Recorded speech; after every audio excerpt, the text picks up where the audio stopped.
Scott, where are you off to?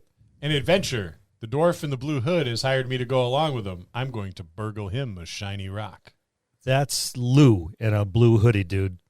I'm not going on any adventure. It's a dangerous business, Scott, going out your door. You step onto the road, and if you don't keep your feet, there's no knowing where you might be swept off to. In celebration of Bilbo Baggins' birthday, we're playing the Races of the Realms, Halflings, this week on the Dungeon Master's Dojo.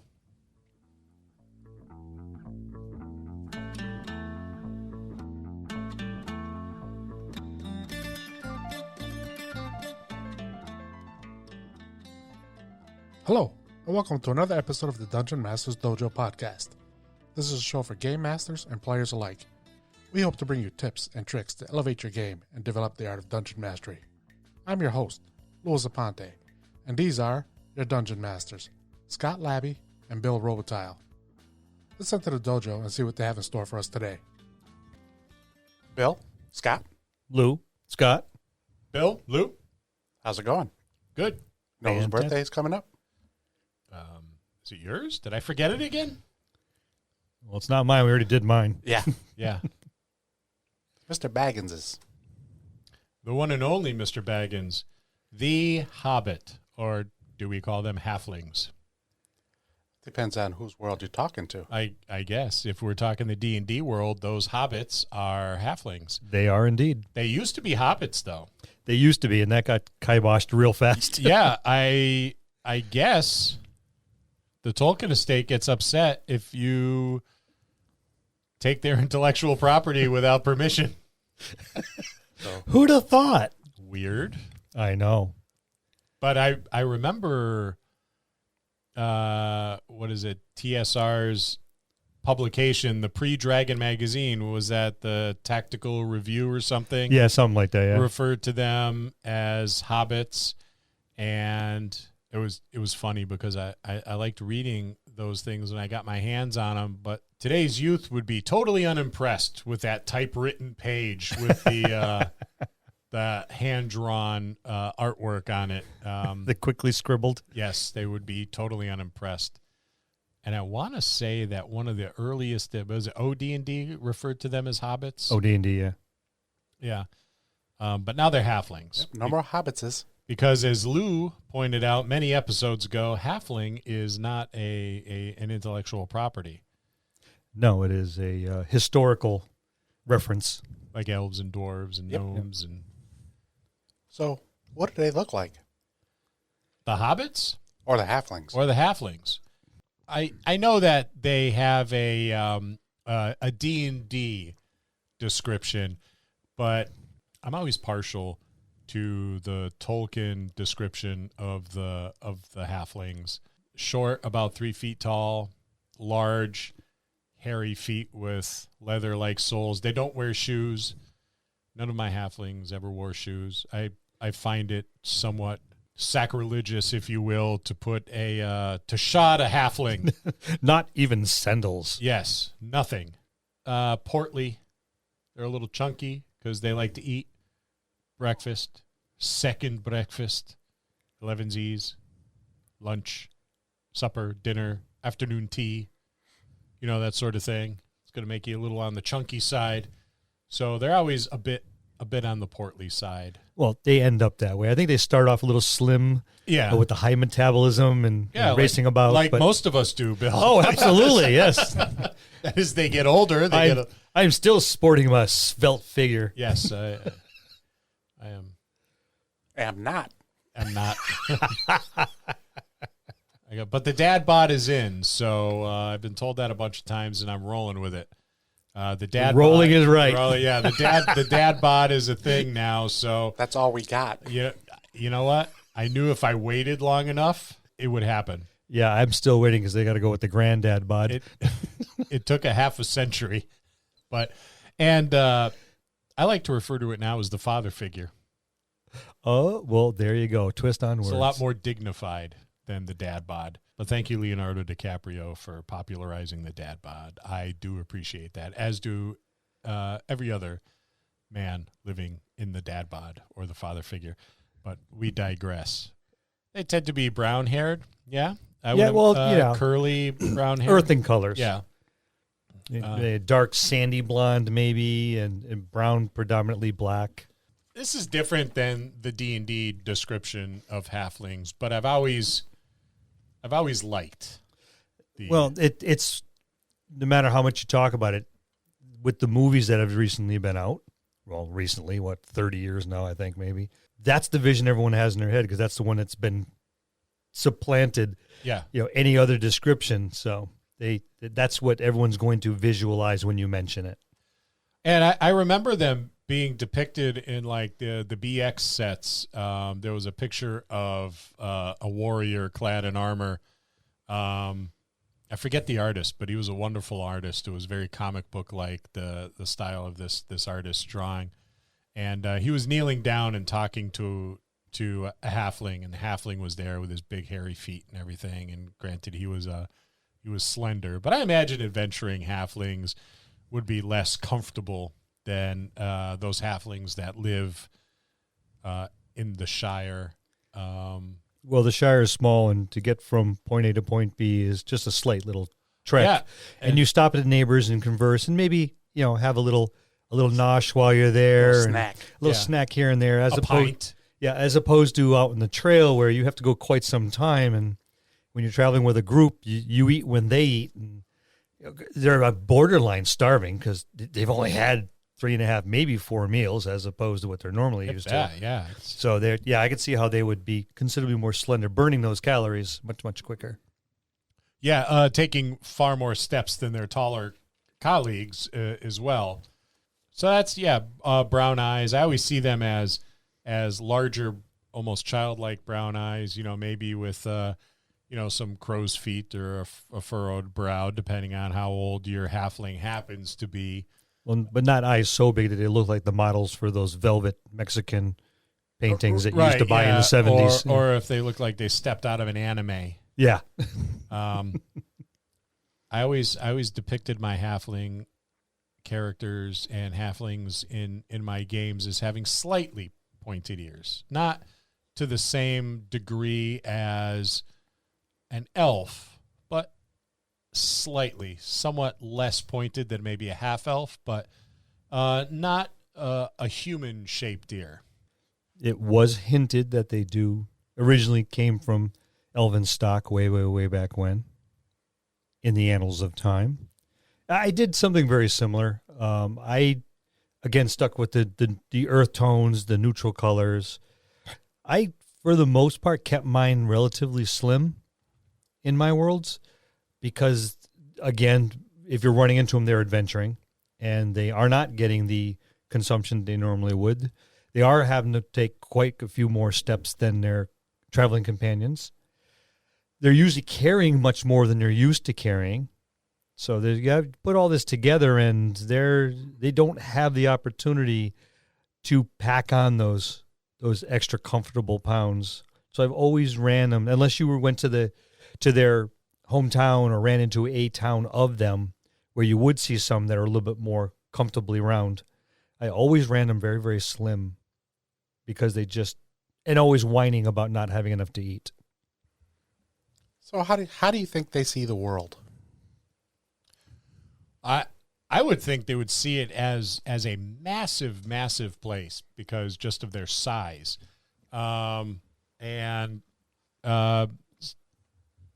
somewhat frightening, extremely dangerous, but I always envisioned halflings as being naturally curious, wanting knowledge.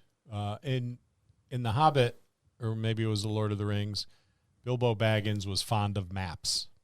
Yes. So he had a large collection of maps.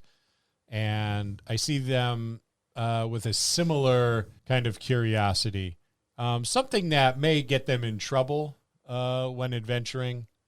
Doesn't everything get them in trouble? Well, they're not as worldly as some of the other races, so what they see is just a matter of curiosity. Could be seen as a dire breach of etiquette. It also depends on who's playing the character, Lou. And what's that supposed to mean?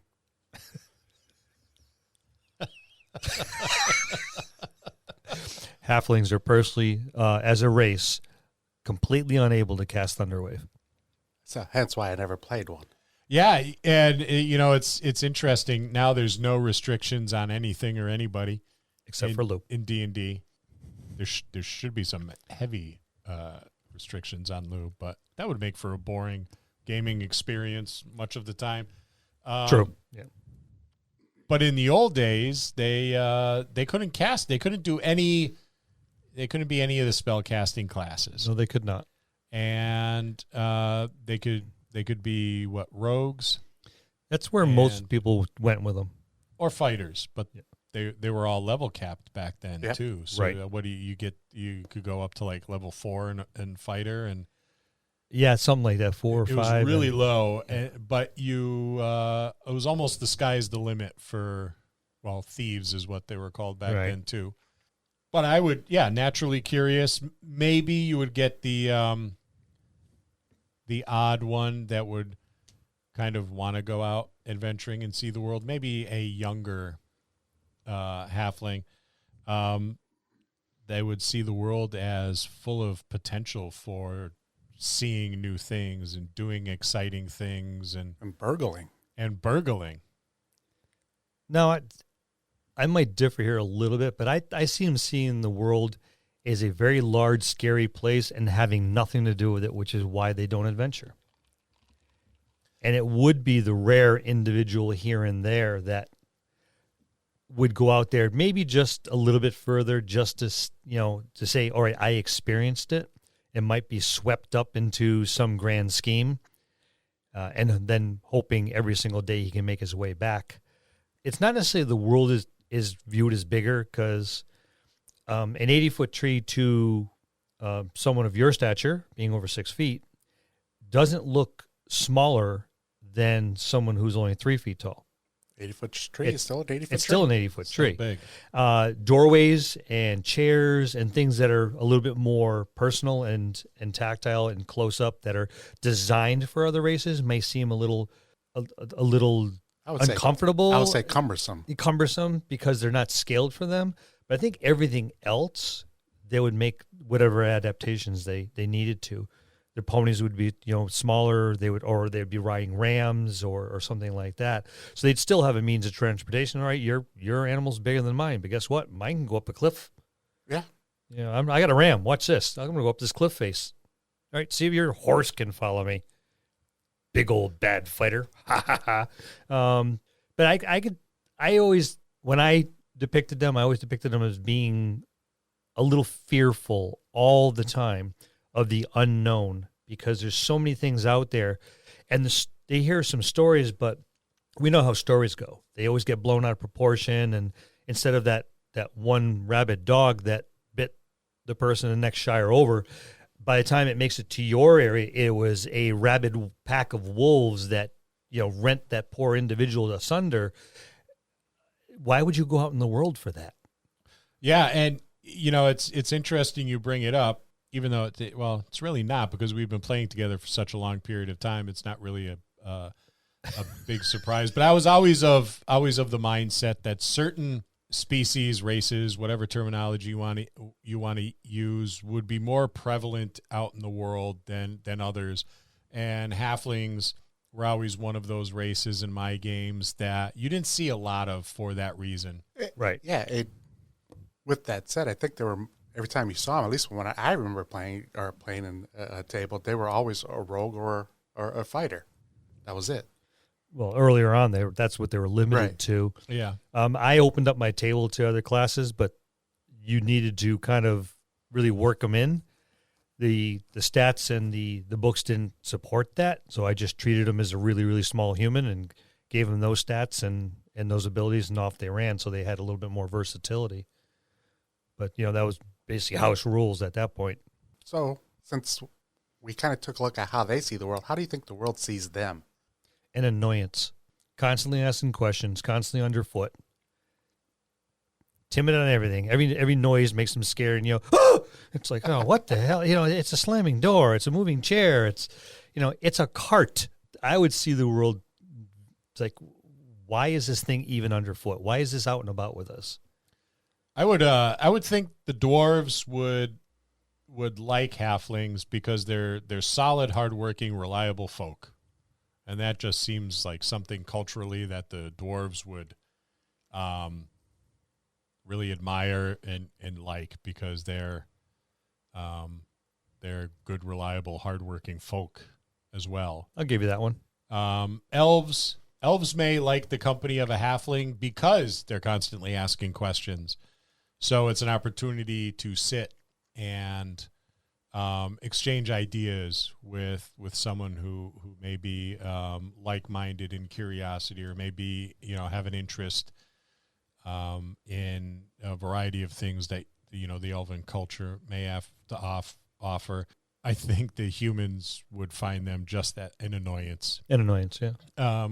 With all their questions and their just timid nature, humans being kind of the more adventurous of the people of the world, that kind of pull yourself up by your bootstraps and forge on, and, we will work hard until nature and the land buckles to our whim.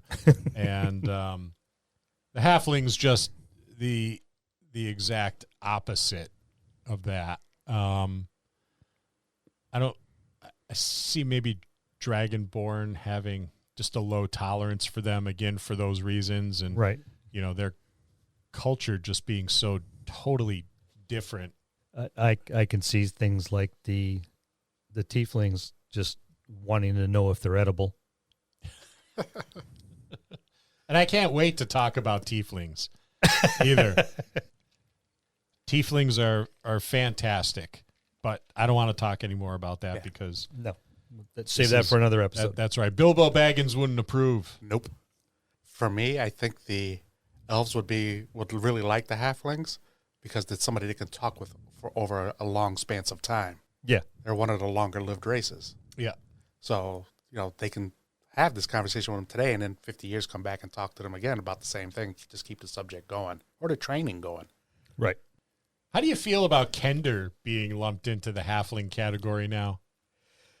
Kender were a mixed bag to start with. I never really liked the Kender. Can't say I have either. See, I loved Dragonlance. Oh, I did too, but I like Dragonlance. The Kender was just so different from what I'm used to from the normal halfling. And that might be part of it too. Is you become indoctrinated to a certain way to think and very Tolkien-esque. Yeah. And the Kender just didn't fit at all. No, it just didn't fit that mold. And that might be part of it. How'd you feel when we got rid of halflings in our world? It's interesting you brought that up. I didn't know that. You think you know someone, Bill, and then they drop this bomb on you later on, 12 years later. I don't think we needed them. Yeah, I didn't either. And I love halflings. They didn't fit our world. We have diminutive races. That fill that niche of the short, adventurous. Don't underestimate them. They're going to take you down if you're not careful, and they're more powerful and more strong-willed than you think. We have that, and so we didn't need these in our world. Well, see, I looked at it a little differently. The world we play in, you don't need to have every race from all the books to be in. You want your world to be a little different, so some races are going to be excluded and some new races are going to be introduced. True. Which is what we did. Or I should say Scott and Bill did. But you don't need to have every race to make your world likable, because the halflings, they're just like one of the other races we kind of, I won't say like them, but modeled a race kind of after them. Well, like I said, that niche has already been filled. Exactly. I know Bill touched us on a little earlier, but, if we say they're a little skittish, why would they adventure? I think every family's got that. In keeping with the theme, every family has the Sackville Bagginses, right? Yep. That oddball branch of the family that just doesn't act like the rest of them. The ones that show up at the family reunion and they're there because you can hear them yelling at the kids the minute, the doors of the car open, that sort of thing. There's always that one cousin or whatever that, or brother or sister for that matter, that you feel obligated to invite, but hope doesn't show up. They just act out of character than the rest of the group, So you have these halflings I see that are just like, I don't really want to be a carrot farmer. Fuck it. I'm going to go be an adventurer. I'm going to seek my fortune. I'm good at hiding. I'm good at slinking about, as most of my kind are. I'm going to slink about in the cities or in a dungeon or now you sound like you're profiling wherever. Yeah.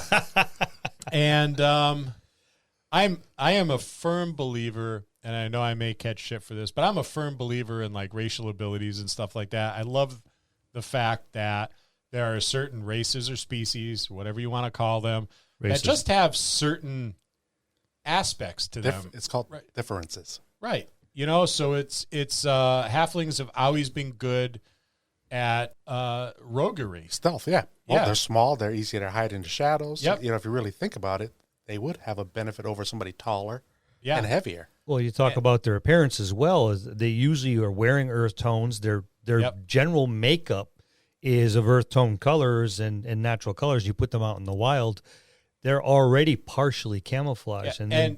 And you know what? Why wouldn't why there's necessity to these racial abilities, right? So if you're 3 feet tall and you live in a world that's dominated by much larger creatures, you might get eaten. So it's natural selection. Those halflings that were able to sneak and hide better than others, they pass their genes on. So I just genes or skill sets or a little of both. Yeah. I am a firm believer that there should be racial abilities, and I like that. And I always like that. And it may seem old-fashioned. I'm sorry, but well, we are old. Yeah. But that's just my opinion. Speak for yourself. I'm ancient. No, I feel the same way. Yeah, I don't want everybody to be the same. If I wanted that, if I did a world, everybody would just be human. If they're all going to have the same skills and abilities, right? It's the same. I want my fantasy world to be representative of my gaming table, and not all of my friends are the same. Sometimes they're wildly different, but I think that's what keeps it interesting. I want that, like you said, I want that speciality, uniqueness. The uniqueness. I think it's very important to the game. As do I. And in part that's one of the reasons it would drive some of these to adventure as well. Because let's face it, you set everyone on the bell curve, right? The majority of them are going to be very sedate and perfectly happy where they are. There's going to be those that are angry and just don't know why, but they don't belong here. They don't fit. They don't want to be here and are just simply going to leave. Then on the other end, you have those that are incredibly curious about what's out there. Is there more? Try to convince someone to come along with them. This isn't the whole world. The Shire is not the entire world. There's so much more out there. Why don't you want to see it? And I do see the majority of the ones that kind of go out into the world to seek their fortune in their adventure. I see the majority of them coming back to the Shire once they kind of get it out of their system. A life of adventuring may not necessarily be what is in store for the majority of these halflings that leave the Shire to seek their fortune. I see them coming back much in the way Bilbo Baggins did. Maybe they got a pony full of gold. That they're coming back with. It was only one small chest. It was, but it must have been full of some really pricey things. Well, they can come back with their chest full of gold, or they can come back with their tail between their legs. Yeah. And saying, all right, that was horrible. Either way, it's going to be a great story. What the hell was I thinking? I will never leave, my yard, let alone go back out beyond the borders of the Shire again. It's dangerous. Things want to hit me and hurt me and kill me and eat me. Don't ever leave the Shire. And then there's other ones like, no, comes back with a chest full of gold. It was awesome. Yeah, it was a little dangerous, but I made it okay. And either way, I can see either group, trying to make it back because home is still home. Yeah, and they come back, and I see the reason that they come back. Yeah, as home is still home, but now I have some means that maybe my family didn't initially have. So we can buy some extra farmland, and I could just settle down, and I could be a carrot farmer, or I could buy a tavern. Granted, that's so cliche for a return, but maybe I want to raise dogs. I want to breed dogs, or I want to, breed chickens that give bigger eggs or whatever have you. But now I have the money to do that, to live that simple kind of comfortable life. And maybe my, my grandchildren, great-grandchildren will now not have to go out and do the same dumb shit I just did. So with that said, let's talk about some cultural considerations. What their families would look like, what they would eat. And what's important to them? I think I always imagined halflings as having a diet very, very similar to ours. Maybe barring the Twinkies and they would have pies. They would have pies and stuff like that. Cakes and pastries. Yeah, love a good pastry. Well, that's why they're a little portly. Stuff like, pork and chicken and, meat and potatoes kind of comfort food. You name the comfort food, it's going to be on a halfling menu, macaroni and cheese or things like that. Almost like I would see them having like a British diet. Almost, so they would share a lot of the same foods or a lot of the same eating practices as the English would. Of course, you would have tea time. Oh, yes. And whatever accompanies tea. Maybe cucumber finger sandwiches, crumpets and honey with a little bit of crumpets butter. and honey. Yeah, well, that sounds good. It I does. love crumpets and honey. Man, I could go for some warm crumpets and honey and maybe some butter. The problem is, you know how hard it is to find crumpets now? Used to be able to find them all the time. They're like a crumpet shortage? No, just everyone forgot how to make them. And now they just do English muffins, which is not a freaking crumpet. God damn it. I do like English muffins, though, too. Now, crumpets are better. I would have to agree. Yeah, they are. Now I could go for a crumpet. I'm going to have a drink. Hold on. Well, when you don't have a crumpet. I agree with you. I could see, you already know they're a very agrarian culture. So there'll be all your fruits, all your vegetables, your tubers. There'll be a bounty of those, and everything that goes along with preserving them and jarring them and sauces and creams and lots of cheese, lots of dairy, and then the meats. The Shire must smell great at around 4:30 every day. Oh, Can you imagine taking a walk through there? Well, it's 8:30 for breakfast, 10:30 for second breakfast. Then you got your lunch. Yep. 11Z's, quick snack. Yeah. And then, yes, at 4:30, it's all over again. Yep. It always smells. It always smells good. It always smells good. So what about what would the family lifestyle be like? I would see it being what could be described as a traditional family. Mother, father, and like a ton of kids, And probably grandparents and great-grandparents. Yeah, huge extended families. Yep. Living in the same home. All the same home, yeah. For like as far back as they can remember. Like there's a great grandfather that built the Hobbit hole, and that family has been living there since that time. Since that time, yeah, for generations. Yeah. A lot of kids because there's a lot of work to be done. Yes. There's goats to be milked and fields to be plowed and It's either that or a lot of free time. yeah, for cold winters in the Shire. Once again, an agrarian system. Yeah. So and no cable package.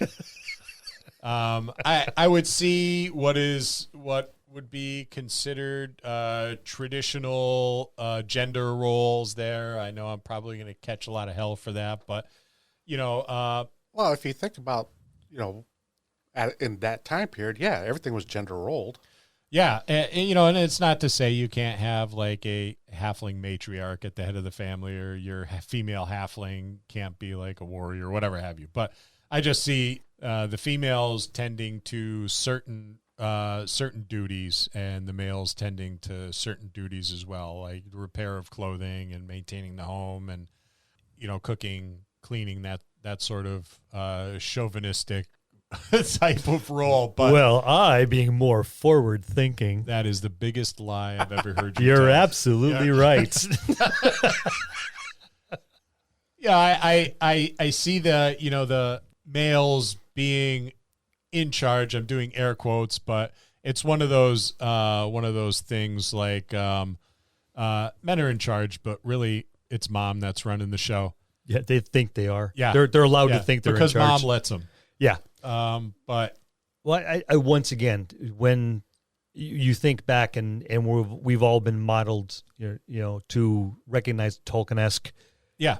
And that was, for the most part, modeled after Renaissance-like era, where it was very role-specific based on gender.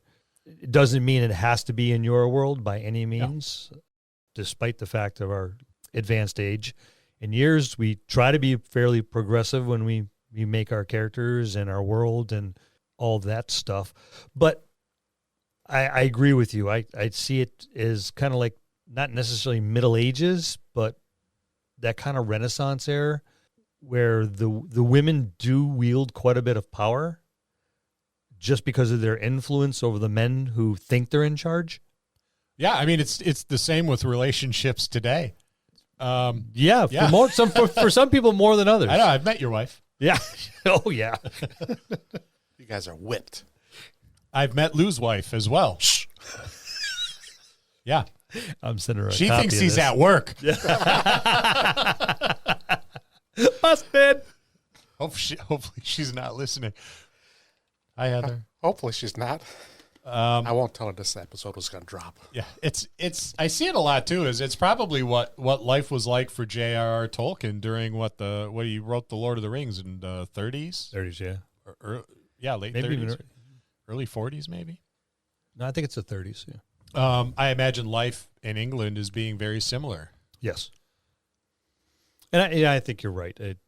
As much as forward-thinking and progressive as we'd like to be, these days we still think in those roles, unfortunately. It's inbred in us. Yes, it is. It is one of those things that is just society itself is kind of beaten into you. And God bless those that are breaking the mold. But yeah, but I don't think it's unhealthy to take that viewpoint because it is something that is unique with maybe the halfling culture. Whereas I've always seen elves in my game, their culture is being matriarchal. Yep. And very, very different than maybe human culture, halfling culture, in that there was no clear delineation of gender roles within the elven culture. So I think if you have a mix of these sort of things, it just adds flavor. And I've always just seen halflings as this. True. So what would you consider important to halflings? Making sure there's salt and pepper on every I was table. about to say the same Yeah. thing. When's breakfast? Yeah, something as simple as, good food is important to them. I would see much of the culture centering around the meal, like if you're doing a celebration.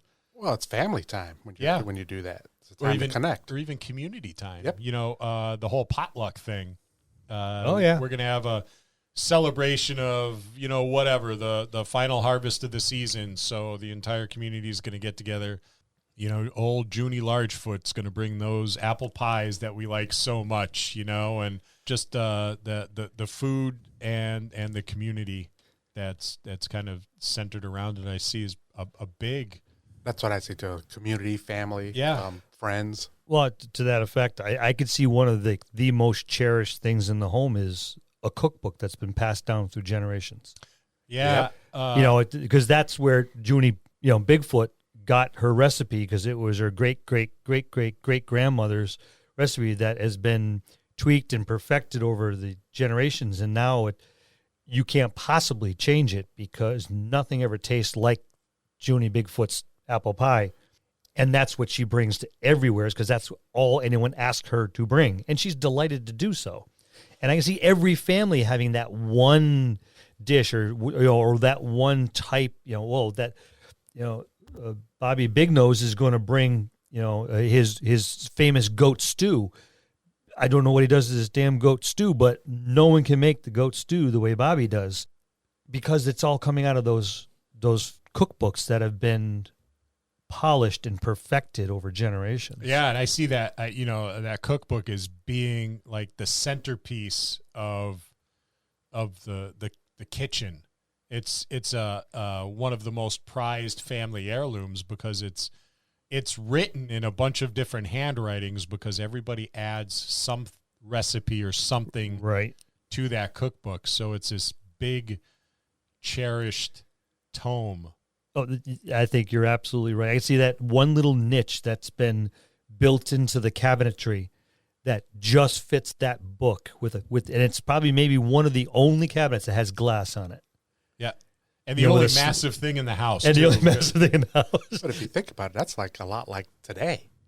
A lot of families do that exact very thing, where everybody has their specialty that they bring over for dinner. Yeah. So, yeah, I could see that being one of the most important things. I mean, as far as tactile things, I could see friends and family and the camaraderie of being able to get with the community and repeatedly any excuse to have a party. Yeah, a public house in the Shire would be a huge thing because of the importance of community for them. So that's where people would gather to have drinks. I see, wives coming in and dragging their husbands out of the public house by the ear because it's time to go home. They've spent too much time. That sort of old-fashioned kind of wholesomeness. Divorce rates being almost non-existent. I find it interesting he brought that up. Yeah, I'd make a shitty hobbit. Well, that's why you're not a hobbit. That's why I'm not a hobbit. Yeah. He's more like 4 of them, but... Now, the big question that's on everybody's mind, what class would you choose to play as a hobbit?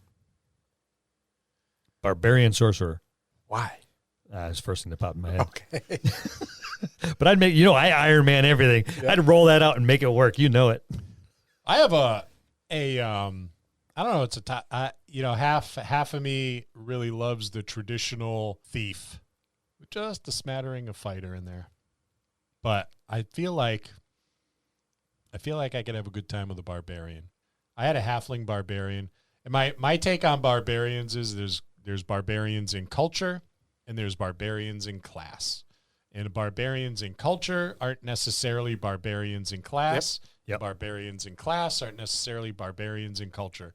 So my halfling barbarian that I played a long time ago was a barbarian because he his story was he was this angry little halfling who was hot-tempered and would fly off the handle real quick and get in fights at the public house, and they're like, you need to go figure this shit out because you're a big pain in the ass. So you need to go work off all of that energy and come back when you're a little calmer because you're just raising hell in the Shire is not appropriate. And off he went to seek his fortune. And this is the old school Unearthed Arcana barbarian. So all of that stuff with the barbarian class worked for him. They were good at jumping, and so he would have to jump up to punch people in the nose that were much taller than him, which was just about everybody else outside of the Shire. There was I think they could run for a long period of time, which came in handy when he punched someone much larger than him. Stuff like that. There was a very kind of naturalist, survivalist kind of slant on the old school Unearthed Arcana barbarians, which would fit really, really nicely with what my concept for the character was. So those would be my two. I could see a sorcerer. I was thinking, I know the class doesn't exist anymore, but an illusionist. I can see that. Yeah. For those of you who are like, what? Yeah, the illusionist used to be a class, and it died. Rest in peace. You still get illusion spells, but it's not the same as being an illusionist. It's not the same. Yeah, the illusionist was one of those weird classes where if you really knew your stuff, you could be a really, really good illusionist. I got yelled at quite a few times. But if you didn't, then it was a shitty class. It was, yeah. And it was no fun at all to play. And you could not pick necromancy spells, if I remember correctly. I believe you're correct on that you couldn't, right? Because when back in 2nd edition and 2.5, you had opposing classes that you could not take, and I believe necromancy was the opposite of illusion. Yeah, see, there was a lot of rules back then you had to memorize.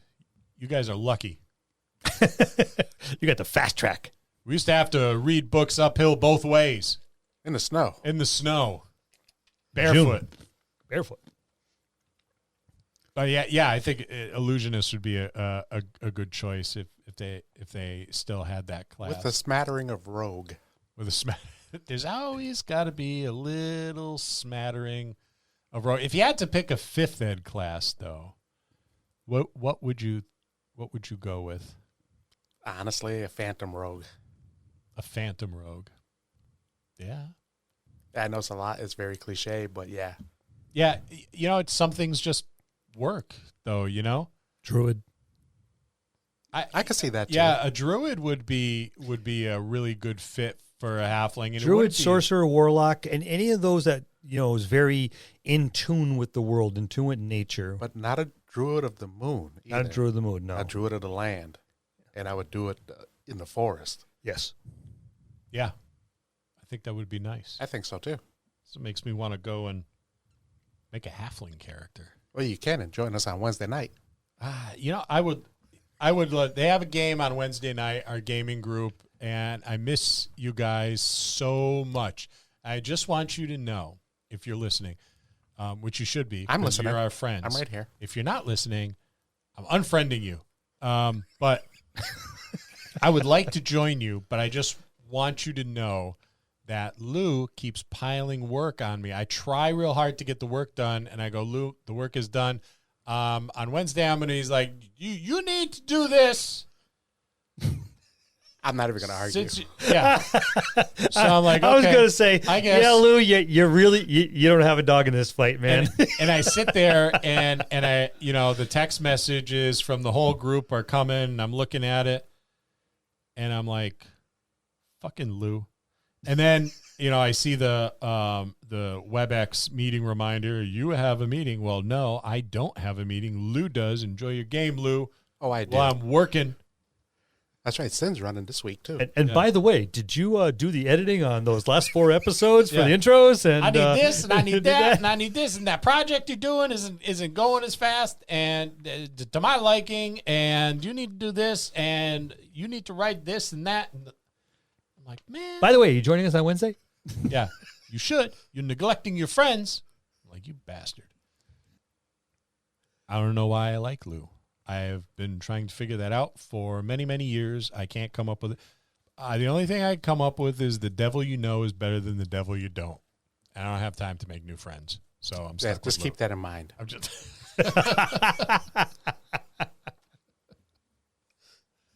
And that's playing the Races of the Realms, Halflings. We'll see you next time in the dojo. That's going to conclude this episode. Thanks for tuning in and listening. Please subscribe to the podcast for more great content. If you'd like to hear a particular topic, you can reach us on Facebook at the Dungeon Masters Dojo, or you can drop us an email at thedungeonmastersdojo@gmail.com. Thank you, and have a good day.